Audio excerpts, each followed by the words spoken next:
That's absolutely right, and that's an underappreciated point. It's great that you guys are focusing on that. Rishi Sunak's unveiled a pretty authoritarian clampdown on disposable vapes. Things like elf bars, Lost Marys, face being banned completely. My job as Prime Minister is to do what I believe is right for the long term of our country. And if you talk to any parent or teacher, as I've been doing here at this school in Darlington this morning, they'll talk to you about the worrying rise in vaping amongst children. And children shouldn't be vaping. We don't want them to get addicted. We still don't understand the full long-term health impacts of vaping. So it's right that we take strong action to stamp this out. That's what we're doing. First of all, he thinks that they're too easy for under 18s to get hold of. You've seen them in every single corner shop and off-license going, very easily, very prominently displayed.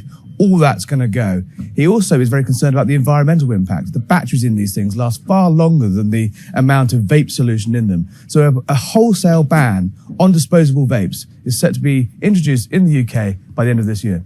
That's what this is about, is protecting children's health. That's why the marketing, the flavours, the appearance, where they are displayed in stores. And what's clear is it's disposable vapes that are behind the very worrying rise in children's vaping. Children disproportionately and overwhelmingly use disposable vapes. On this wider issue of a clampdown on tobacco and smoking and vaping, Rishi Sunak hasn't necessarily taken his whole party with him.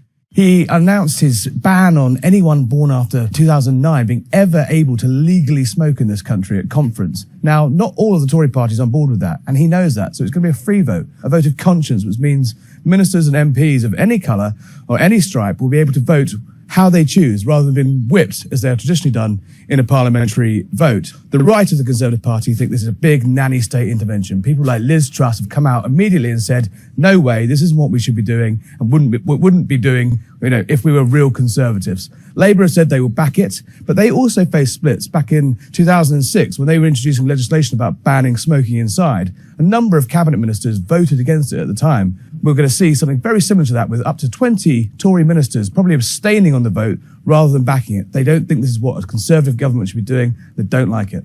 Smoking causes 1 in 4 cancer deaths. It's responsible for a hospital admission every minute. And if we don't do something about it, hundreds of thousands of people will die in the coming years. And I think we do have a chance to do something about it. And if we raise the smoking age incrementally, that will mean that people stop smoking.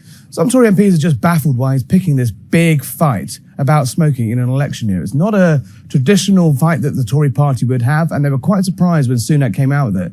Some say that he's looking down the barrel of losing the next election. He wants a big legacy issue to be remembered by. Now, Britain is going to be a bit of an outlier on this. New Zealand attempted something similar, a bit of abandoned this phasing out of smoking. Sunak sticking to his guns on it. Tory MPs, some of them are going to vote against it, but with Labour support, it's going to go through.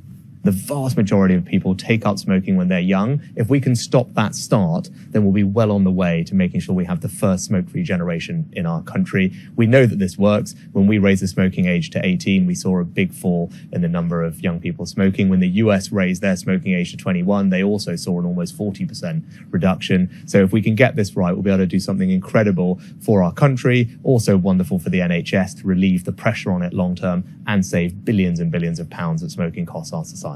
It's the right long-term thing for the country.